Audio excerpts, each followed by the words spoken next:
네, 여러분 인사하시니까 이게 잘 해결된 것 같습니다. 네, 오늘 이 성경 공부의 예배 자리 이렇게 나오시는데 아마 많은 유혹들이 있었을 것 같아요. 또 주차장에 막 차들도 있고, 우리 지구는 다음 주에 가지만 오늘 벌써 가는 지구도 있고, 오늘 또 날씨가 너무 좋았잖아요. 그래서 날씨가 너무 좋아서 교회 오시다가 이렇게 핸들을 트신 분도 혹시 계실 수도 있고, 네. 오늘 이런 좋은 날씨에는 어디 딴 데 가야겠다 그런 분도 계실 텐데 또 이렇게 나오셔서 우리 감사하고요. 또 하나님께서 말씀의 자리 나오신 우리 귀한 우리 주님의 자녀들에게 또 날씨보다 더 좋은 하나님의 말씀으로 채워 주시기를 소망합니다.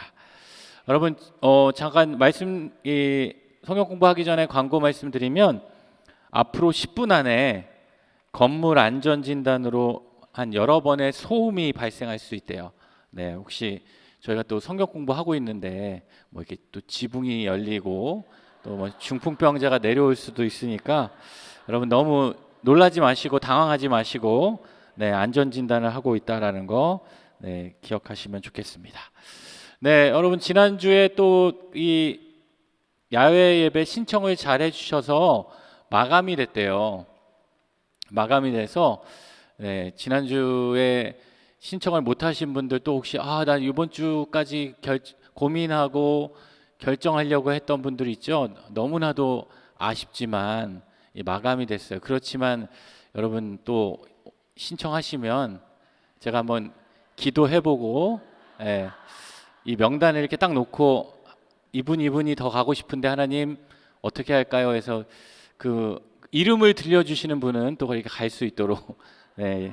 그러니까 혹시 깜빡하고 신청을 못했거나 아니면 또 우리 구역 식구들 중에서 어디 갔다 와서 소식을 늦게 들어서 못하신 분 있으면 늦어도 오늘까지는 네, 꼭 신청을 해주시면 좋겠습니다. 여러분 또 많이 참여해 주셔서 감사하고요.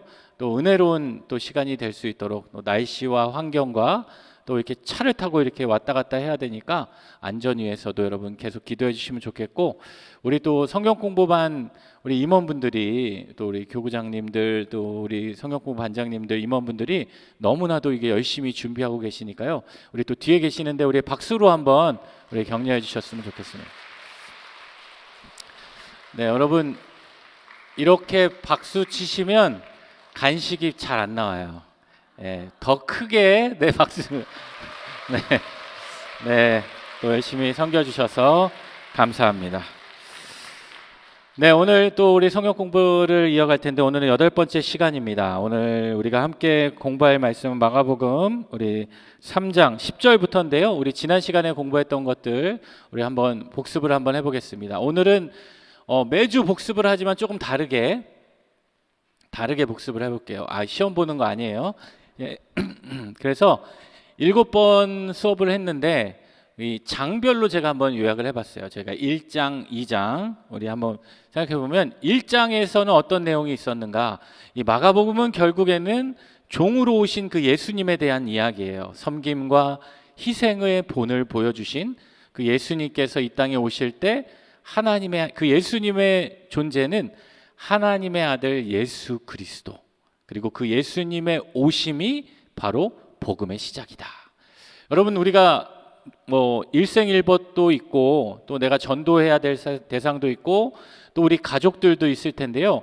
우리가 이 가족들을 전도할 때 내가 어떻게 전도해야 될까 그런 고민들이 많으실 거예요.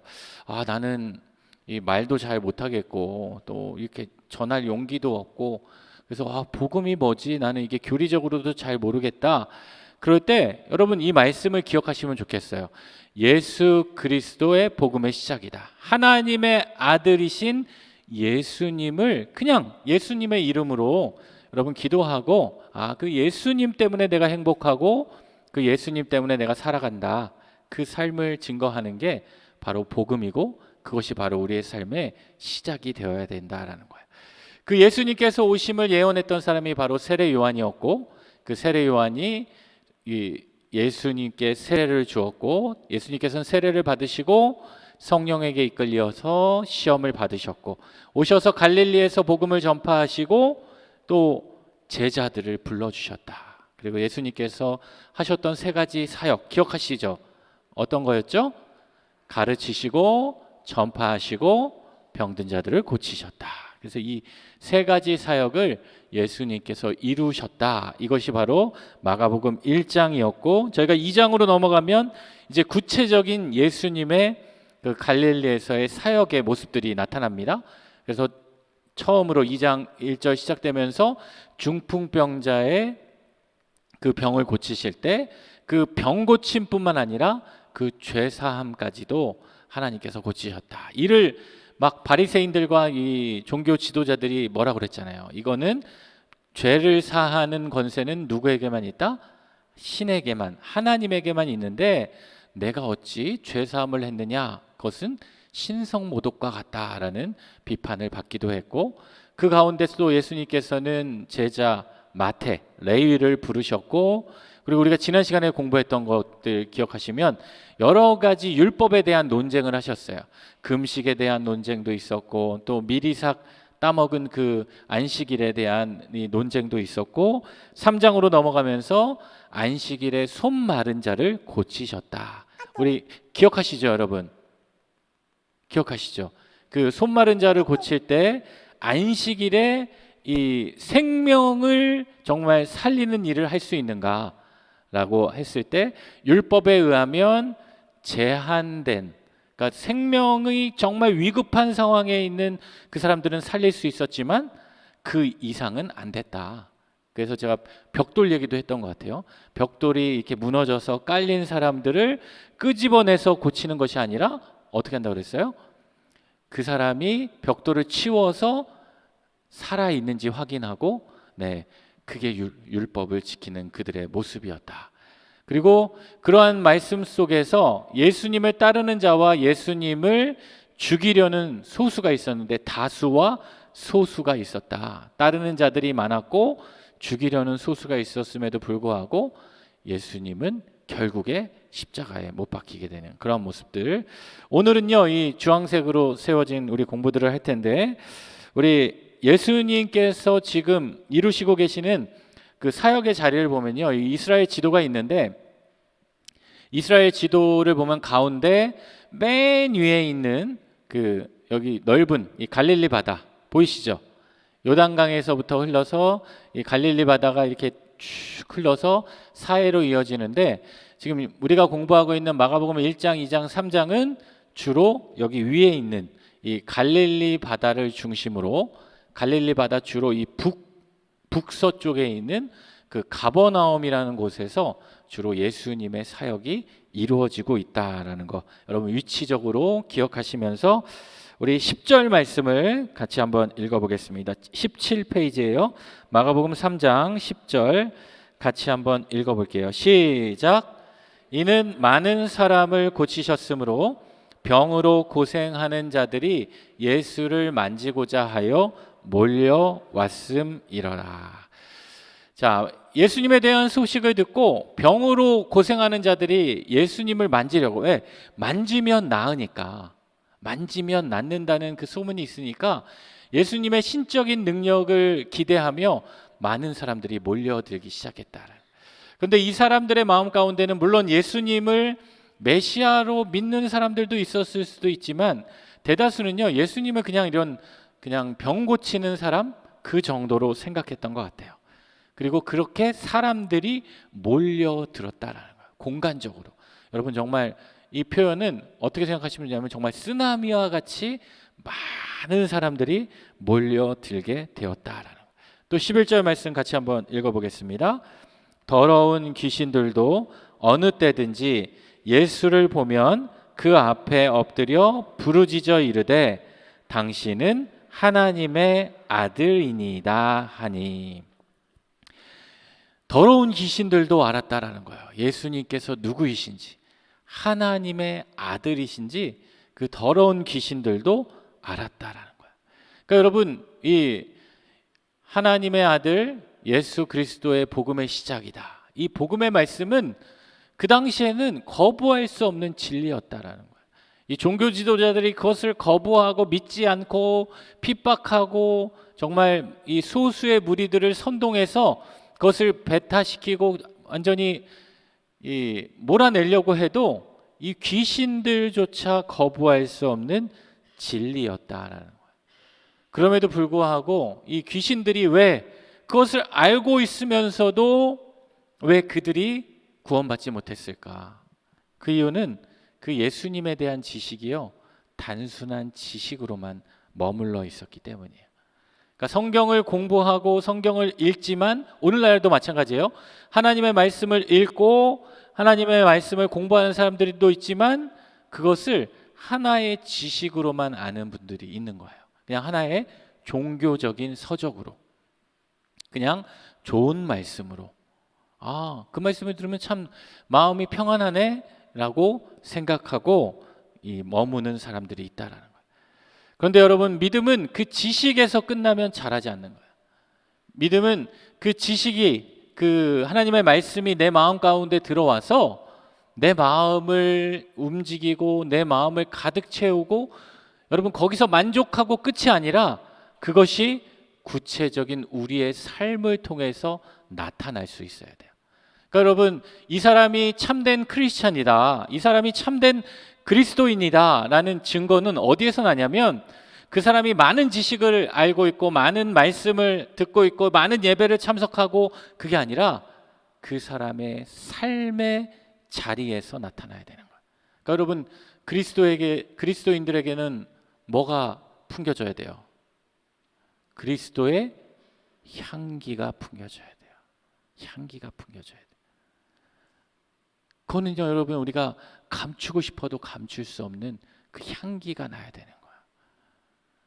이 사람이, 내가 그리스도인인데 내가 뭐 어떤 경건 훈련하고 뭐 어떻게 하고 그것을 내가 자랑하고 내세우지 않아도요, 그냥 그 사람이 살아가는 그 삶의 자리에는 그리스도의 향기가 나야 되는 거예요. 여러분 어떠십니까? 여러분의 삶에 그런 향기가 나고 계십니까? 옆에 분들 어떻게 향기가 나세요? 한번 맡아보실래요? 네.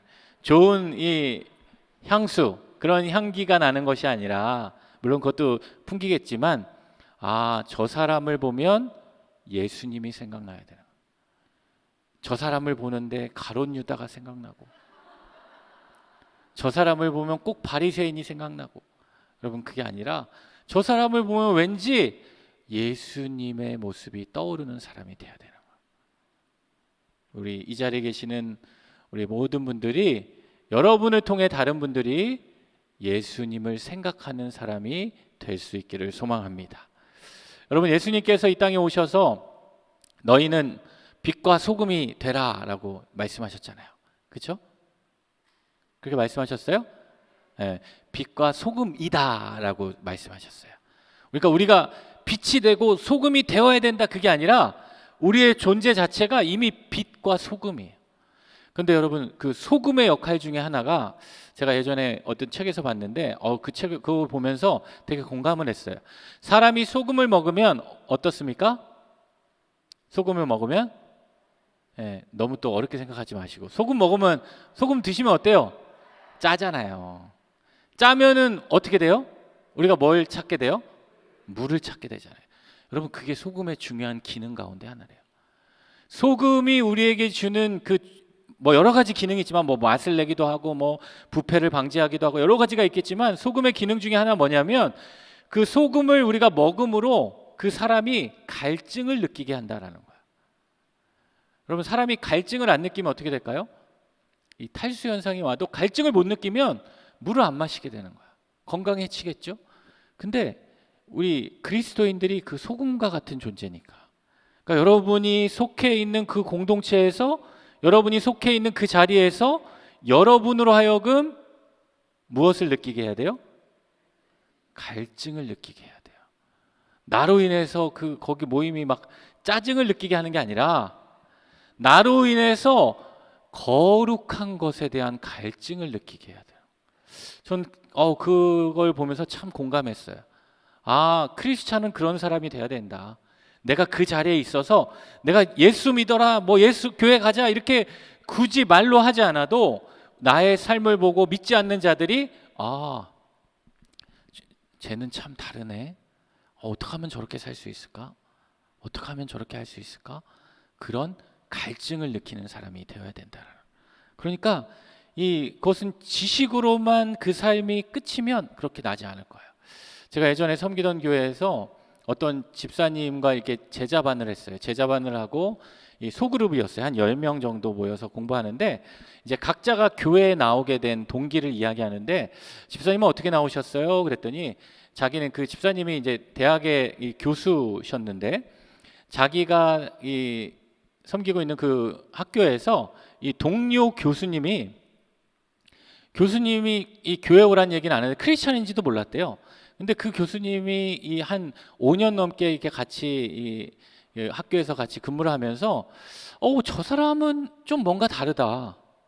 저 사람은 뭔가 특별하다. 아, 참 저 사람 멋지네. 아, 나도 어떻게 하면 저 사람처럼 살 수 있을까? 아, 나도 저렇게 좀 멋지게 살아가고 싶다. 선한 영향력을 끼치며 살아가고 싶다. 그런 마음을 품다가 어느 날 우연히 그 교수님하고 이렇게 밥을 먹다가 그 얘기를 했대요. 자기가 교수님, 제가 교수님 옆에서 지켜봤는데 어떻게 그렇게 교수님처럼 할 수 있어요? 그러니까 그분이 저는 제가 대단한 거 아니고요. 저는 제가 믿는 예수님이 저에게 주신 그 말씀을 지키려고 노력할 뿐입니다. 그래서 그분이 그분 따라서 교회에 등록하게 되고 집사님이 되었던 그 이야기를 들었어요. 여러분, 우리가 예수를 믿는다라는 것은 그러한 역할들을 감당하는 거예요. 여러분 한 분 한 분의 자리에서 여러분을 통해서 예수님을 궁금하게 하는, 그게 바로 지식으로 끝나는 것이 아니라 우리가 삶을 통해서 예수님을 드러내는 삶이 될 수 있어야 돼요. 여러분, 예수님을 지식적으로만 아는 것을 제가 생각을 해보니까 어떤 게 그런 인생일까, 어떤 게 그런 삶일까, 이렇게 생각을 해보니까 제가 그게 딱 떠오르더라고요. 이 운전면허 시험을 딱 봐가지고 면허증을 딱 발급받았는데 운전은 안 하고 이 장롱 면허로 가지고 계신 분들, 여러분 그 면허를 따면 그 면허를 딴 목적이 있잖아요. 면허를 따면 운전을 하기 위해서 면허를 따잖아요. 내가 내 버킷리스트 중에 하나가 그냥 운전면허증을 갖는 거야. 여러분 아니잖아요. 운전면허를 따는 목적은 운전을 하기 위해서 따는 거예요. 그렇죠? 그게 아니면 굳이 딸 필요가 없어요. 그런데 운전면허증을 이렇게 따놓고 뭐 여러 가지 이유로 운전 안 할 수는 있겠지만 땄음에도 불구하고 이 장롱 면허증, 그러면서도 매해 적성 검사가 되면 가가지고 갱신하고 그런 분들. 저희 어머니가 생각나더라고요. 저희 어머니가 제가 고등학교 때인가 이 면허증을 갑자기 따셔야 되겠다라고 이 면허증을 따셨어요. 면허증을 땄는데 그날은 그 시험을 보러 갔는데 집에 안 오시는 거예요. 면허증 시험을 보러 가셨어. 그때 뭐 핸드폰도 없으니까 저희 아빠랑 저희 동생이랑 이제 집에서 큰일 났다. 우리 엄마 면허 시험 보러 갔다가 어디 뭐 사고 난 거 아니냐. 근데 이렇게 면허증을 따가지고 오셨어요. 근데 그날 시험 봐가지고 따가지고 오신 거예요. 근데 그 면허증을 따시고 몇 번 이렇게 운전을 하셨는데 한 번은 그 운전을 하다가 이 차를 집에 있는 차를 이 주차장에서 멀리 가지도 못하셨어요.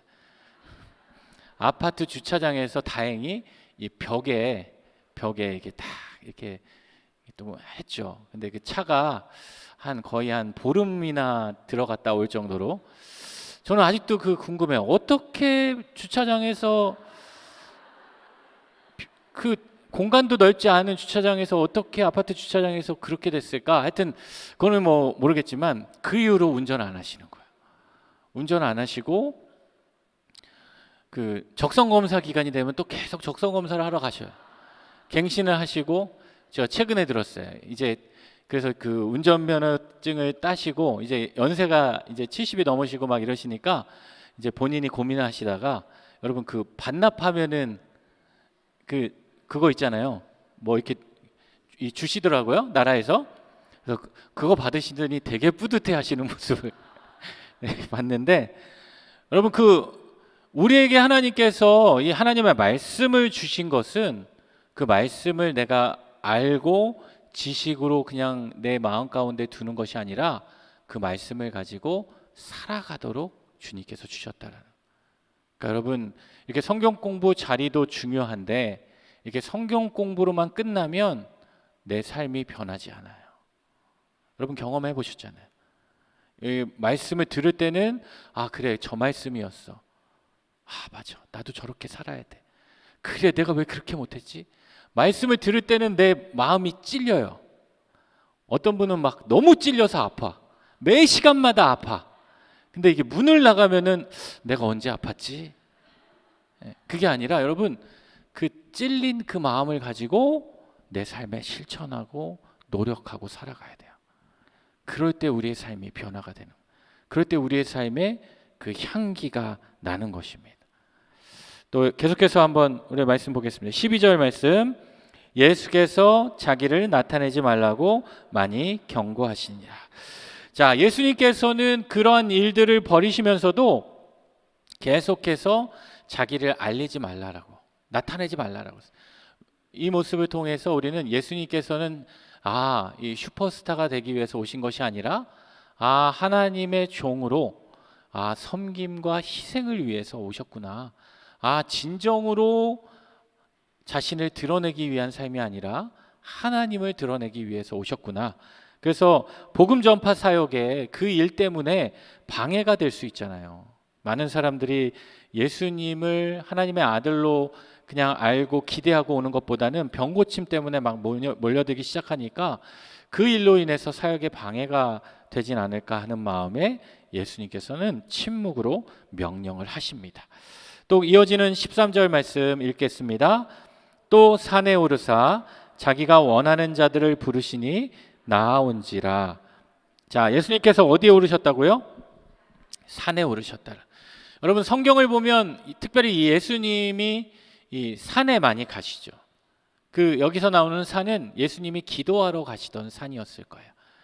그래서 이 다른 복음서의 말씀은 누가복음을 보면 요 말씀 앞에 어떤 말씀이 기록되어 있냐면 예수께서 기도하러 산으로 가셔서 하나님께 밤이 새도록 기도하시고 내려오셨다라는. 그러니까 지금 이 제자들을 세우는 그 장면인데요. 제자들을 세우실 때도 하나님께서 어떻게 하셨냐? 기도하고 세우셨다라. 이 성경에 나오는 산하면 여러 가지 의미가 있겠지만 제가 한 두 가지로 정리해 보면 첫 번째 성경에 나오는 산은 계시가 임하는 곳이에요. 성경에 보면 하나님께서 산으로 이 백성들을 부르셔서 특별히 모세 10계명을 받을 때 그 산으로 부르셔서 하나님 말씀해 주셨고 엘리야도 그 산에서 계시를 받았고 엘리야가 그 바알 선지자와 아세라 선지자 850대 1로 싸웠던 곳도 그 갈멜산이라는 곳이었죠.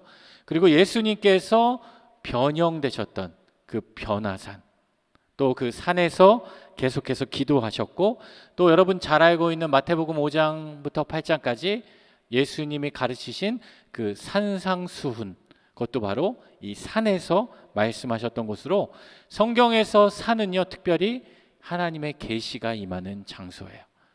또 하나님께서 왜 특별히 예수님께서 왜 굳이 산에 올라가셨을까라고 생각했을 때 예수님을 대적하는 자들의 접근을 막는 장소가 바로 산이었어요.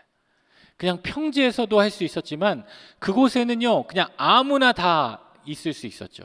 근데 산으로 올라간다라는 것은 최소한의 그 사람이 그곳까지 올라가야 되는 그러한 노력들이 있어야 되거든요. 그러니까 그 사람들을 막기 위해서 산으로 올라가셨다. 그래서 이스라엘의 지형을 보면 실제 이렇게 이 지도를 이렇게 옆으로 한 건데요. 이 사해바다 옆에 지형이 이렇게 높습니다. 그래서 이것은 이 위에서 이렇게 보면 이 이스라엘을 이 옆에서 이렇게 보면요. 단면도를 보면 이렇게 돼 있어요. 이 지중에서부터 이 이스라엘의 지형이 이렇게 평지로부터 이렇게 돼서 이렇게 쭉 올라갔다가 이 여기 보시면 아래 지도 보시면 헤브론이 있고 베들레헴이 있고 예루살렘이 있죠. 이곳까지 이렇게 올라갔다가 이제 푹 꺼집니다. 그 꺼진 장소가 어디냐면 여러분이 잘 알고 있는 그 요단강이에요. 그러니까 요단강은 해발이 이 해수면이 이 바다 지중해보다 낮은 곳에 있어요. 낮은 곳에 있고 그리고 다시 이렇게 올라갑니다. 그래서 이스라엘과 그 옆에 있는 나라 요르단은요 자연적으로 이렇게 국경이 될 정도로 이렇게 지형적으로 위치하고 있어요. 그러니까 예루살렘이 이 언덕에 있기 때문에 이 예루살렘이 이 지형적으로 전략적으로 얼마나 중요한 장소였겠어요? 그곳에서 예수님께서 또 산에 오르셔서 자기가 원하는 자들을 부르셨다. 부르시는데 누구를 부르셨냐? 예수님께서 부르시는데 자, 학벌 좋은 사람, 똑똑한 사람, 가문 좋은 사람, 잘생긴 사람, 그렇죠? 그런 사람을 부르지 않았다는. 머리숱 많은 사람, 그런 분들을 부르지 않았다는. 예수님께서 부르신 기준은 여기 보니까 뭐라고 해요? 자기가 원하는 자들을 부르셨다. 자기가 원하는 자들. 내가 원한다고 해서 예수님의 제자가 되지 않았어요. 내가 열심을 낸다고 해서, 내가 준비가 다 됐다고 해서 예수님이 부르지 않으셨다.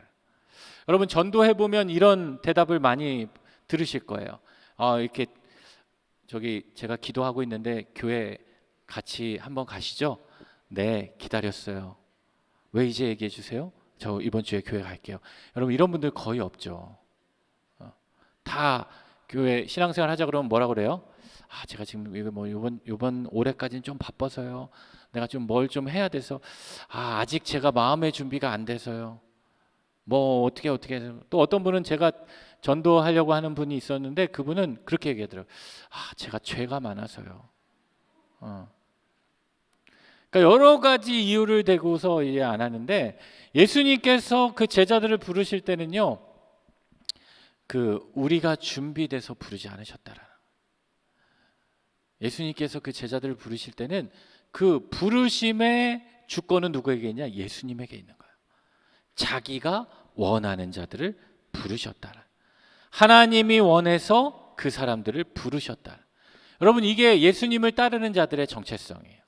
우리가 믿음 안에 살아가면서 우리가 그럴 때가 있어요. 저는 참 믿음이 약해서 주님의 제자라고 부름받기에 참 부끄럽습니다. 우리 집사님들 가운데 또 성도님들 가운데 이번에 서리 집사를 좀 받으시죠. 그러면은 아직 제가 믿음이 부족해서요. 이번에 권사 직분 좀 받으시죠. 그러면 아직 제가 잘 몰라서요. 여러분, 그게 물론 겸손한 표현이기도 하지만 여러분, 우리의 자격이 주어진다고 해서 하나님이 부르시지 않는다라는. 우리 기독교의 정체성 가운데 하나는 뭐냐면, 다른 종교와 기독교가 다른 것은, 다른 종교들은요, 인간이 잘 준비하고 잘 열심히 내서 그 신을 찾습니다. 그러면 그 신이 우리 준비와 우리의 노력과 우리의 자세를 보고 임한다라고 믿어요. 근데 기독교는요, 그런 종교와 다르게 기독교는 신이신 하나님이 우리를 먼저 찾아오시는 거예요. 우리 아까도 찬양했잖아요. 우리가 사랑받기 위해서 사랑받을 자격이 있어서 하나님이 우리를 사랑해 주는 게 아니라, 하나님은 일단 자격이 없어도 우리를 사랑해 주신다. 우리를 하나님의 자녀로 불러주시고 하나님의 제자로 불러주시고, 그리고 그 다음에 우리의 삶을 통하여 그럴 자격이 될 만한 자로 만들어 가신다. 여러분, 이게 순서가 다르다. 그러니까 여러분, 이거 기억하시면 좋겠어요. 하나님께서 우리를 부르시는 것은 내가 원해서, 내가 준비돼서가 아니라 하나님이 원해서 그를 찾아가 주신다. 그래서 여러분, 믿지 않는 자들을 위해서 우리가 기도해야 되는 거예요. 그들의 믿음이 열리기 위해서도 기도하지만 하나님께서 그 사람들을 먼저 찾아가 주시기를, 저 사람에게 임하여 주시기를. 불가능할 것 같지만, 저 마음이 너무나도 닫혀져서 안 열릴 것 같지만 하나님께서 하시기를 기도해야 한다. 그렇게 제자들을 찾아가셔서 자기가 원하는 자들을 부르시니까 어떡합니까? 그들이 나아온지라. 부르심에 대한 적극적으로 순종을 하게 되었다. 그래서 제자들을 부르셨는데 몇 명을 부르셨는지 한번 볼까요? 14절 시작. 이에 12를 세우셨으니 이는 자기와 함께 있게 하시고 또 보내사 전도도 하며. 몇 명을 세우셨어요? 열두 명을 세우셨어요. 자, 예수님께서 왜 특별히 12명을 세우셨을까요? 이 12이라는 이 숫자가 이 의미하는 게 있어요. 상징하는 바가 있어요. 유대인들에게 그 12라는 숫자는요, 구체적으로 이스라엘을 상징하는데, 또 이스라엘을 상징하면서 12는 이 완전수예요. 이 하늘을 뜻하는 단어가 3이에요. 3. 하나님이 몇 위 일체예요? 잘하시네요. 삼위일체잖아요. 하늘을 뜻하는 단어가 3이고 땅을 뜻하는 단어가 4예요. 그럼 우리 구구단 한번 해볼까요? 3, 4, 4, 3. 잘하시네요. 12. 땅과 하늘을 곱했을 때 나오는 그 12가 바로 완전수라는. 그러니까 12명을 택했지만 더 택할 수도 있죠. 뭐 예수님의 제자를 삼는데 12명으로 충분했겠습니까? 사실 엄밀히 따지면 수백 명, 수천 명도 더 필요하죠. 하나님의 일을 하는데. 그럼에도 불구하고 예수님께서 12명을 택하셨다는 건 대표성이 있는 거예요. 완전히 그 사람들로 인해서 하나님의 일을 하겠다.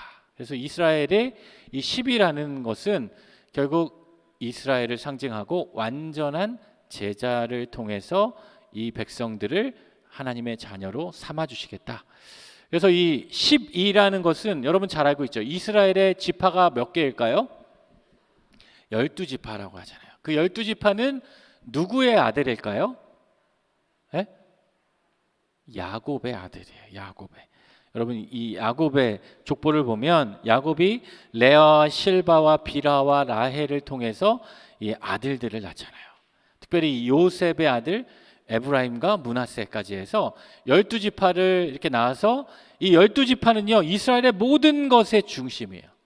어떤 것을 구분하고 뭐 인구 조사를 하고 이동을 하고 진을 배치하고 전쟁을 하고 나중에 가나안 땅에 들어가서 그 땅을 분배할 때도 그 기본이 되는 게 이 12지파를 기준으로 합니다. 그래서 이 이스라엘 백성들이 이렇게 지금 지도는 이 모든 땅을 가나안 땅을 정복하고 그 땅을 분배받은 그 모습이고, 이 지도를 보시면 이 사진을 보시면 왼쪽에 있는 게 가운데 있는 게 성막이에요. 그러니까 이스라엘 백성들이 그 광야를 갈 때 그 가운데는 이렇게 성막이 위치합니다. 성막이 위치하고 그 주변에는 지파별로 동서남북해서 3개 지파씩 이렇게 나눠서 이 오른쪽에 보면 이렇게 표시되어 있죠. 그리고 그 12지파 가운데에는 제사장들 모세와 아론과 그 레위의 자손들 고앗, 게르손, 무라리 자손들이 이렇게 진을 배치해서 유지하고, 자 이제 그들이 광야에 머물기만 한 것이 아니라 이제 출발을 하잖아요. 가나안 땅을 향해서 그 거의 40년간 그 광야를 걸어갈 때는 제일 앞에 법궤, 언약궤가 가고 그 다음에 유다, 이사갈, 스불론, 그리고 이렇게 순서대로 이렇게 진영을 짜서 이동을 하고 또 멈추면 위와 같이 이 대열을 갖추고 이렇게 움직이게 되었다. 그러니까 이스라엘에게는 이 12지파가 그들의 삶의 중심이고 그들의 삶의 모든 것의 기준점인 거예요. 그러니까 예수님께서도 그런 이스라엘 백성들에게 특별히 그 12명의 제자들을 부르셔서 그들을 통해서 하나님의 일들을 맡기셨는데, 자 우리 15절 같이 한번 읽어볼까요? 15절 시작. 귀신을 내쫓는 권능도 가지게 하려 하심이라. 예수님께서 부르신 목적이 있는데 14절에 보면 12를 세우셨고요. 그 다음에 자기 여기 잠깐만요. 보시면 12를 세우셨고 먼저는 자기와 함께 있게 하셨어요. 그 제자들을 부르셔서 자기와 함께 있게 하시고, 또 두 번째는 전도도 하게 하시고, 또 세 번째는 지금 15절 말씀처럼 어떤 능력? 귀신을 내쫓는 능력을 하신 거예요. 그러니까 제자들을 부르신 목적, 예수님께서 원하시는 사람들을 부르셔서 부르심의 목적은 자기와 함께 있게 하는 거예요. 제자들이 가장 중요한 것은 뭐냐? 하나님과 함께 있게 하는 거예요. 예수님과 함께 있는 거예요. 여러분 우리가 하나님의 자녀, 예수님의 제자가 되는데 가장 우선되어야 되는 것은 우리가 예수님과 함께 하는 거예요. 예수님과 함께. 근데 이게 성경 공부할 때만 함께 있는 게 아니라 구역 예배 때만 함께 있는 게 아니라, 주일 예배 때만 함께 있는 게 아니라 우리의 모든 삶의 자리에서 예수님과 함께 하는 거예요. 그리고 또 우리로 하여금 전도도 하게 하시고 귀신을 내쫓는 능력도 갖게 해 주신다. 여러분 자 보세요. 1번, 2번, 3번. 근데 이 1번, 2번, 3번이요. 다 이 능력에 대한 건데, 근데 우리는 나의 믿음, 나의 신앙생활을 판단할 때 어떻게 판단하냐면, 아, 나에게 이런 게 있나? 그리고 나서 어떻게 해요?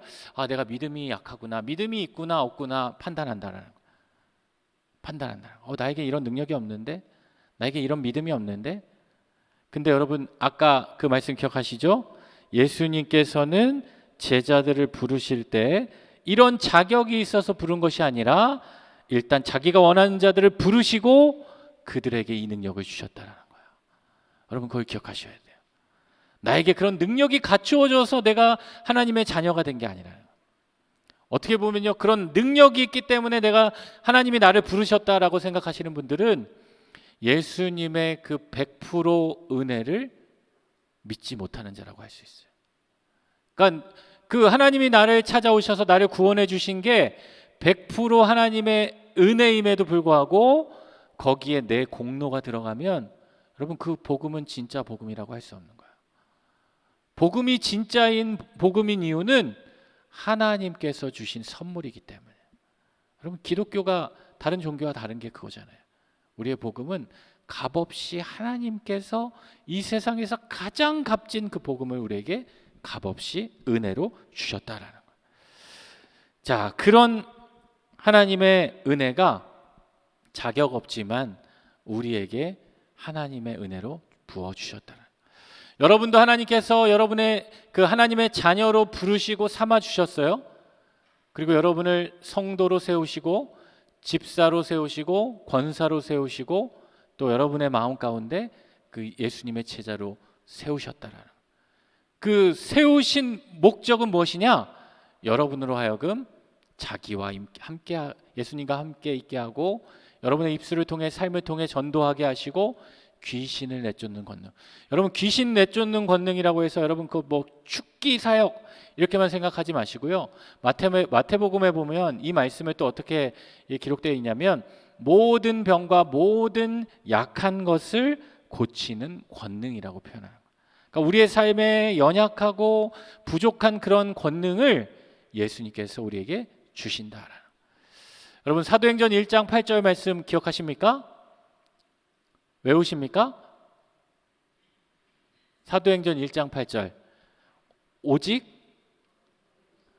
성령이 너희에게 임하시면 너희가 뭘 받아요? 권능을 받고. 이렇게 되어 있잖아요. 성령이 우리에게 임하셨기 때문에 우리에게 무엇이 주어진다? 권능이 주어진다는 거예요. 권능. 그 권능이 바로 예수님이 주시는, 성령님이 주신 능력이라는 거예요. 그러니까 믿는 자에게는, 예수님이 그러잖아요. 믿는 자에게는 결코 능치 못함이 없다. 왜 그래요? 내 힘으로는 못해요. 근데 예수님께서, 성령님께서, 하나님께서 주시는 그 능력이 우리에게 있기 때문이다. 아, 그래서 나는 비록 나는 연약하지만, 나는 부족하지만 하나님께서 나를 택하셨고 하나님께서 나를 부르셨기 때문에 이런 부족하고 연약한 나를 하나님께서는 하나님의 자녀로, 하나님의 제자로 삼아 주신다. 여러분 그런 믿음이 여러분의 마음 가운데 깊이 새겨질 수 있기를 바랍니다. 우리 잠시 우리 5분 쉬었다가 우리 또 공부 이어갈 텐데요. 오늘 특별히 우리 교회에서 우리 진행되는 우리 장로 선거 후보자들 우리 동영상이 잠깐 있어요. 여러분 쉬시면서 이게 잠깐 후보자들 어떤 분들이 나오시나 한번 잘 보시면 좋겠습니다.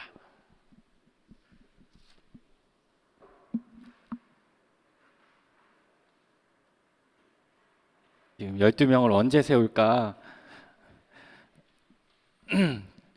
자, 우리가 예수님께서 이렇게 제자들을 부르셔서 이런 함께 있게 하시고 전도도 하게 하시고 또 귀신을 내쫓는 권능도 가지게 하시면서 어떻게 또 이어가시는지 한번 보겠습니다. 16절 말씀 같이 읽어볼게요. 시작. 들을 세우셨으니 시몬에게는 베드로란 이름을 더하셨고. 여러분 시몬 아시죠? 네, 저희가 시작하면서 했었고, 이 시몬이라는 사람은 원래 성경을 보면 바요나라고 그래요. 바요나. 바라는 뜻은 아들이란 뜻이에요. 요나의 아들. 요나는 헬라어로 말하면 요한이에요. 요한의 아들 이 시몬. 그는 벳세다 출신이고요. 예수님을 만났을 때 그는 가버나움으로 그리고 이주해서 살았고, 이 시몬이라는 이름은 이 히브리식 이름이에요. 히브리식. 이스라엘 사람들은 막 히브리 또 헬라, 아람 이렇게 섞여 있어서 여러분이 잘 알고 있는 사도 바울. 우리가 예전에는 그런 이야기도 많이 했어요. 바울이라는 이름이 있고 또 어떤 이름이 있어요? 사울이라는 이름이 있는데 원래는 사울이 바울이 됐잖아요. 그래서 사울을 예전에는 어떻게 목사님들도 많이 이야기했냐면 사울은 큰 자, 그리고 바울은 작은 자. 그래서 교만했던 그 바울이 예수님 만나서 사울이 바울 됐다 그렇게 이야기했는데, 원래 이 사울이라는 이름은 똑같은 이름이에요. 사울이라는 이름은 히브리식 이름이고 바울은 헬라식 이름이에요. 그래서 이 베드로도 마찬가지입니다. 히브리식 이름은 시몬이고 헬라식 이름은 베드로고, 예수님께서 베드로에게 너를 장차 뭐라고? 게바라는 이름을 주셨죠. 게바라는 거는 아람어예요. 아람어. 그래서 그의 이름의 뜻은 반석이다. 베드로 하면 여러분 잘 아시겠지만 그는 3번이나 예수님을 부인했고 또 나중에 로마에서 십자가에 거꾸려 매달려 순교하게 되었죠. 그런데 그랬던 베드로가 복음서를 보면 베드로가 멋진 신앙 고백을 하고 하나님으로부터 예수님으로부터 네 믿음 위에 교회를 세우겠다 그리고 천국의 열쇠를 주겠다라는 그러한 이 선물도 받지만 이 베드로의 모습을 보면요 어딘가 불편해요. 예수님의 수제자인데 저거밖에 안 되나? 막 예수님 부인하고 또 나중에 또 예수님 잡으러 오는 사람 또 어떻게 해요? 그 칼로 귀를 쳐가지고 그런 이 혈기를 드러냈던 베드로인데, 그 베드로가요 사도행전 말씀을 보면 어떻게 해요? 변화되기 시작한 거예요. 그래서 여러분 사도행전을 읽어보면 저는 사도행전의 제목을 여러 가지로 이게 또 추가로 지을 수 있지만 사도행전의 제목 가운데 하나를 저는 이렇게 지을 것 같아요. 우리 베드로가 달라졌어요. 우리 베드로가 달라졌어요.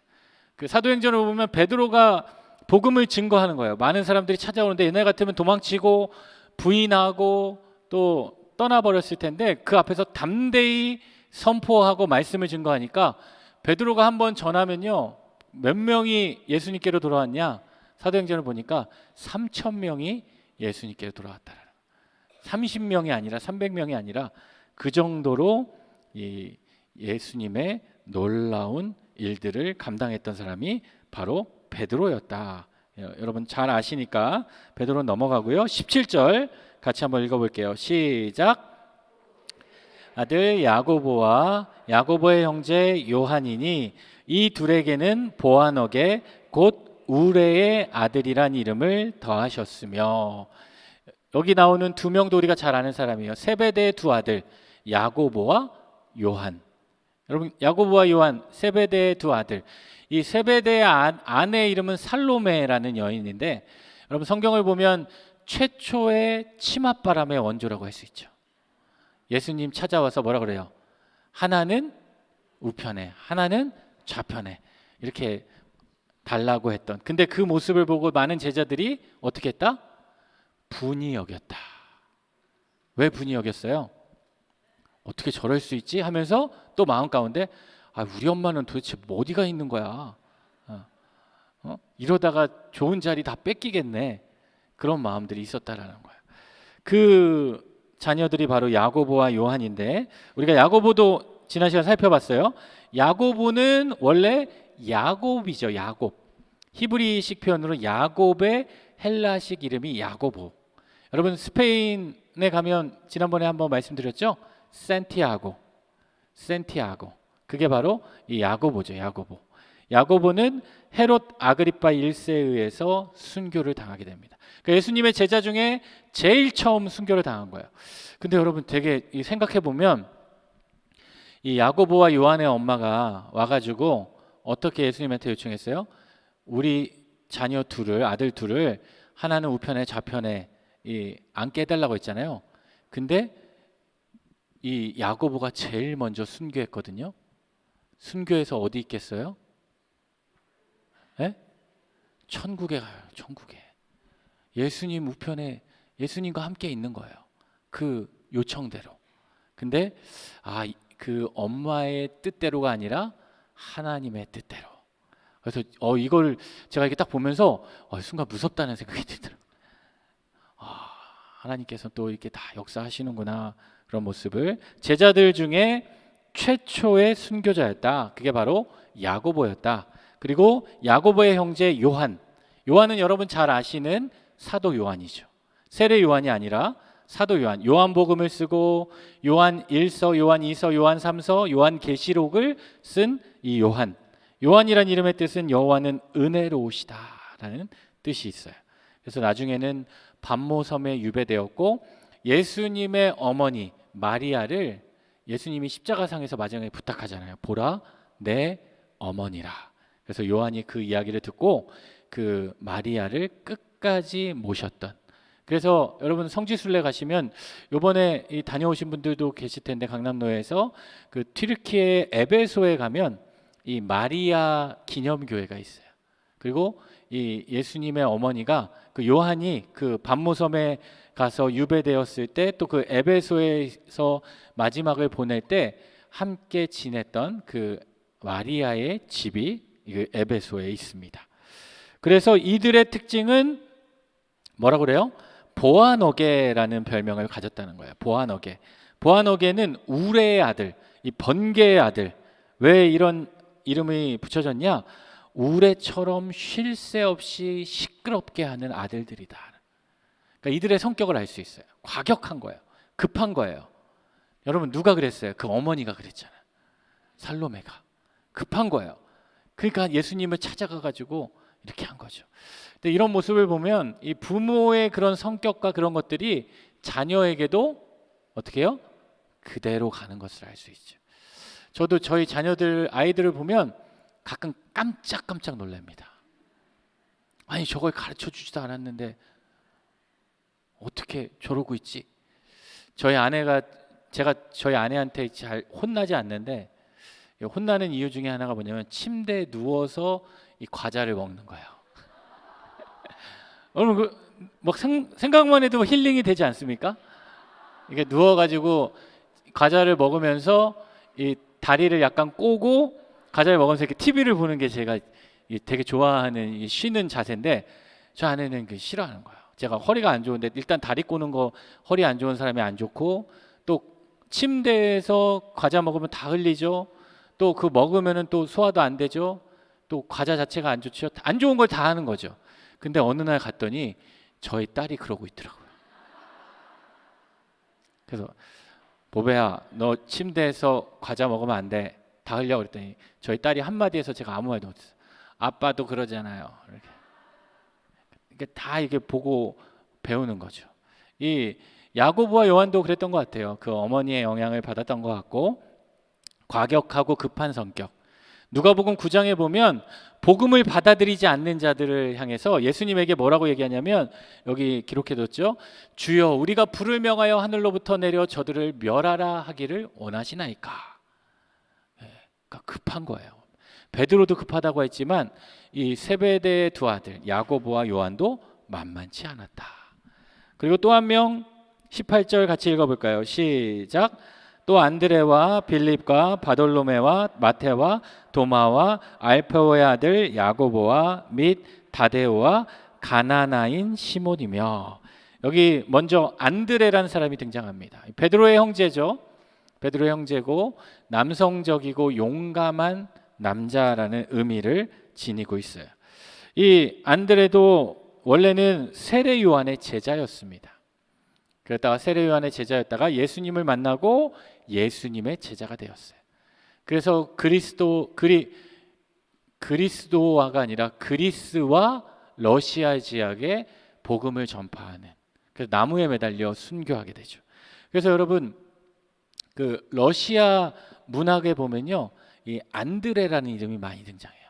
안드레이, 안드레아, 이런 이름들이 많이 등장하는 게 그런 영향이 있다.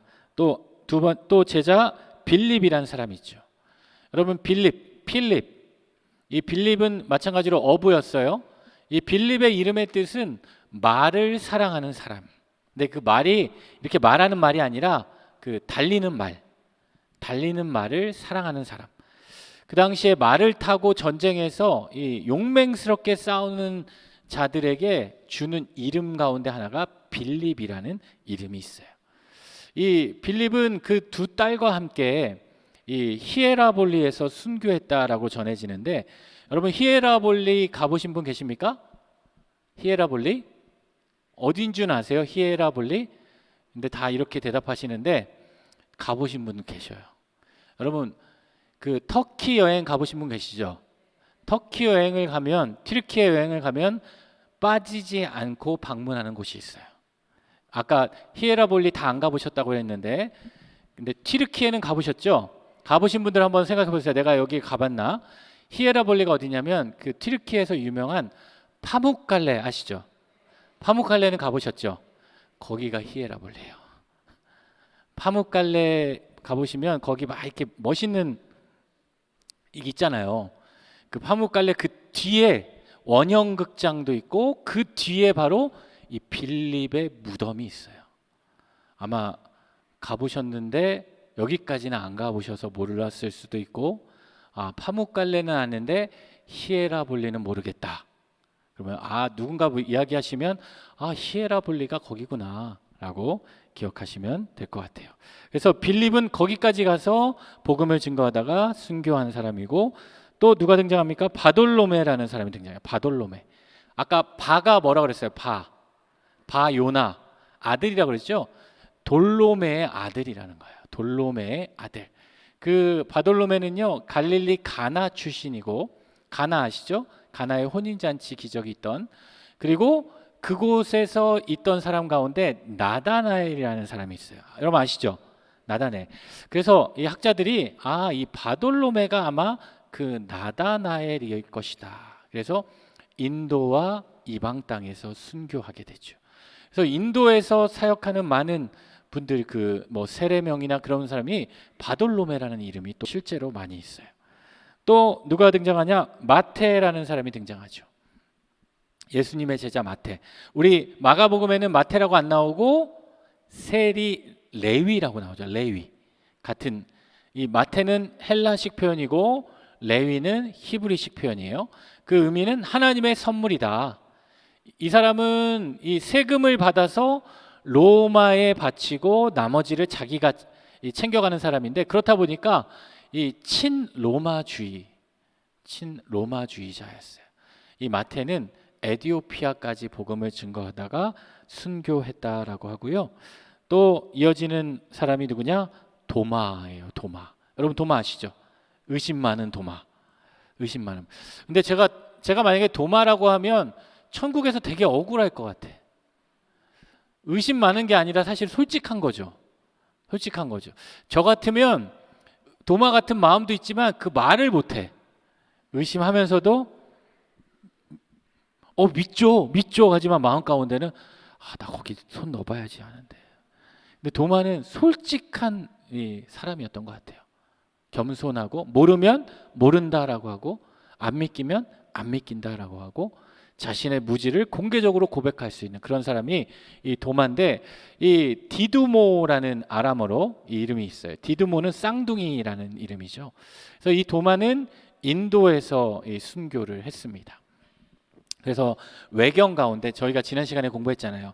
정경이 있고 외경이 있고 위경이 있었어요. 근데 그 중에 도마행전이라는 곳에 보면 도마가 인도까지 복음을 전했는데, 제가 예전에 인도에 선교를 간 적이 있는데, 여러분 인도 가보신 분들 그 뉴델리 말고 이 지도에 보시면 이 첸나이라는 곳이 있어요. 첸나이. 옛날에 마드라스라는 곳인데 인도의 이 동쪽에 있는 이 해안 도시인데 거기 첸나이에 가면 이 도마가 실제로 복음을 증거하고 그것에서 순교했던 도마 순교 기념 교회가 있어요. 거기 가면 이 도마의 이 무덤이 있고 이 그곳에서 같이 또 예배를 드리는 그러한 장소가 도마가 인도까지 가서 복음을 증거했다. 또 18절에 계속해서 나오는데 또 누가 마지막으로 나오냐면 알페오의 아들 야고보가 나와요. 아까 우리 야고보 어떤 야고보 기억하세요? 야고보 누구의 아들? 세베대의 아들 야고보, 요한의 형제. 그 야고보가 있고 여기는 무슨 야고보예요? 알페오의 아들 야고보예요. 그래서 이 별명은 그 세베대의 아들 야고보와 구분하기 위해서 작은 야고보라고 부릅니다. 작은 야고보, 젊은 야고보. 그 아마 예수님의 아버지였던 요셉과 형제이지 않았을까라고 추측하고 이 누가복음에 보면 골고다 언덕에 있던 그 글로바의 아내 마리아라는 표현이 나오는데 그 글로바, 여러분 글로바가 누군지 아시죠? 글로바 모르세요? 글로바 엠마오로 가는 두 제자 기억하십니까? 아세요?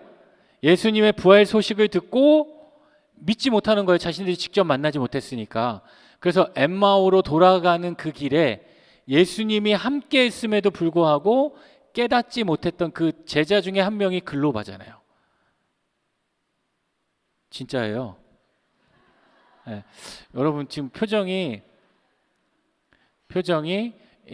아니신 것 같아서, 그래서 글로바는요, 여러분 글로 보시면 정말 이 마가복음을 읽어보시면 그 글로바의 이야기가 등장합니다. 그 사람이 바로 알페오의 아들 야고보일 것이다. 성경을 보면 야고보라는 이름이 많이 나와요. 이 야곱이라는 이름이잖아요. 그래서 제가 한번 정리를 해봤어요. 야곱의 헬라식 이름이 야고보고 크게 세 명이 나오는데 세베대의 아들 야고보, 우리가 아까 공부했던 그 사람은 최초의 순교자였죠, 제자 중에. 그리고 두 번째는 조금 전에 공부했던 알페오의 아들 야고보, 작은 야고보. 그리고 세 번째는 누구냐? 예수님의 형제 야고보가 있어요. 이 성경에는 야고보가 뭐 여러 명 나오겠지만 대표적인 사람은 이 사람이다. 스페인에 가면 있는 그 산티아고는 누구의 무덤이다? 1번, 2번, 3번? 예? 1번이 되겠습니다. 그리고 초대교회 예루살렘 교회의 지도자였던 그 야고보는 1번, 2번, 3번? 3번이었다. 야고보서를 기록한 사람은 누구다? 1번, 2번, 3번? 3번이다. 여러분 기억하시면 좋겠습니다. 또 다데오라는 사람이 나와요. 다데오라는 사람은 유다라는 사람이에요. 근데 왜 다데오라고 표현 많이 했냐면 이 제자 중에 이름이 유다가 두 명이죠. 어떤 유다가 있어요? 여러분 잘 알고 계시는 가룟 유다. 그리고 이 사람은 그냥 유다. 이 사람은 시리아에서 순교했던 사람이었고, 또 가나나인 시몬이다. 가나인이 아니라 가나나인. 이 가나나인 시몬이다. 이 시몬이라는 이름은요, 이 질롯, 열심당이라는 거예요. 열심당. 그래서 시몬이 두 명이 나오죠. 여러분 시몬 하면 떠오르는 사람, 베드로와 구분하기 위해서 가나나인, 그의 출신, 그의 이 성격 드러내는 것을 말하기 위해서 가나나인 시몬이라고 했고, 또 19절 마지막에 읽어보겠습니다. 시작. 또 가룟 유다니 이는 예수를 판 자더라. 가룟 유다, 예수님을 배반했던 은30에 예수를 팔아넘긴. 근데 그 가룟 유다가 여러분 대단했던 사람인 것 같아요. 우리가 예수님을 팔아넘겼다 그것만 기억하고 있는데 실제로 이런 되게 뛰어난 그런 능력을 가지고 있었던 것 같아요. 여러분 이 재정을 제일 잘 관리하는 사람이 예수님의 제자 중에 누구였겠어요? 직업을 봤을 때 셀이 마태였는데 그 마태가 아니라 이 가룟 유다가 재정을 맡을 정도로 그의 능력이 인정받았던 사람이었다. 그리고 그는 가롯 지역의 유다였다라는 것을 여러분 기억하시면 좋겠습니다. 오늘 우리가 예수님의 12제자를 이렇게 세워봤는데요. 제가 매번 이 성지순례 얘기하면서 해외 얘기만 하니까 목사님 뭐 맨날 해외만 가라고 하세요. 그래가지고 이 국내에 있는 이 12명의 제자를 여러분 경험할 수 있는 또 우리 국내에 좋은 곳이 있어요. 여러분 증도 아시죠? 신안 증도에 가면 이 멋진 곳이 있는데, 증도에 가면 그 문중경 전도사 그 기념 예배당도 있지만 이제 좀 배를 타고 들어가면 어떤 곳이 있냐면 이런 섬이 있어요. 여러분 외국 아니에요. 우리나라예요. 우리나라에 이 섬이 있는데 이곳에 대기점도 소기점도 소학도 세 개의 섬이 이게 다리로, 전체는 5개 섬인데 연결되어 있는데 이렇게 돼 있어요. 이런 섬이 돼 있는데 이곳에 가면 무엇이 있냐면, 여러분 스페인에는 산티아고가 있다면 우리나라에는 썸티아고가 있어요. 섬티아고. 섬 5개를 다리로 연결해서 그곳에 뭐가 있냐면 이런 곳이 있는데 예수님의 12제자를 기념하기 위한 예배당을 만들어 놨어요. 여러분 아마 가보신 분들 계시겠지만 또 모르신 분들도 계실 거예요. 나중에 한번 시간이 되시면 저희가 야유회를 글로 가면 좋겠지만 한 2박 3일은 잡아야 될 것 같아서 한번 시간 되시는 분들은 구역에서 한번 일정을 잡으셔서 가보셔도 좋을 것 같고, 여기 가면 이렇게 이 12곳의 교회들이 있어요. 근데 12개의 교회들이 있는데 각각의 건축가들이 정말 그 제자들의 그것들을 묵상하고 이 사람들의 성격, 이 사람들의 뭐 성품, 해왔던 사역들을 기억하면서 각각 특징적으로 그 12개의 예배당을 지어놨다라는 거예요. 그래서 이거 참 한번, 저도 아직 가보진 못했는데 참 가보면 너무 좋겠다라는 이 생각이 들고, 또 보니까 이렇게 도자기처럼 이런 기념품을 파는 것 같아요. 그래서 저도 이게 버킷리스트 중에 하나, 여기를 꼭 방문해 봐야겠다. 이게 지금 12개 다 보이시죠? 이게 실제 그 교회 모형들이에요.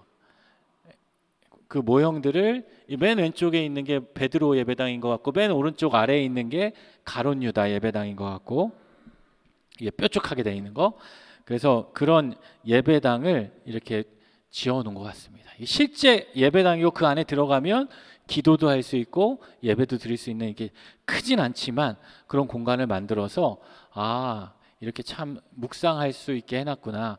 근데 보니까 얼마 전까지만 해도 다른 종교에서 이거를 막 신고해가지고 베드로의 집도 베드로의 집이라고 못하고 거기 이름이 있어요.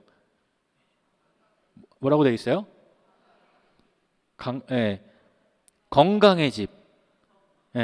근데 최근에 다시 그게 이제 그거를 합법적으로 할 수 있게 해서 그 같이 팻말을 베드로의 집, 뭐 안드레의 집 이렇게 세워놨다고 합니다.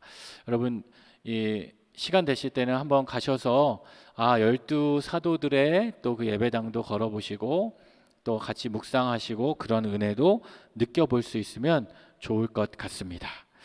네, 오늘 또 우리 구역 예배 우리 잠깐 보겠습니다.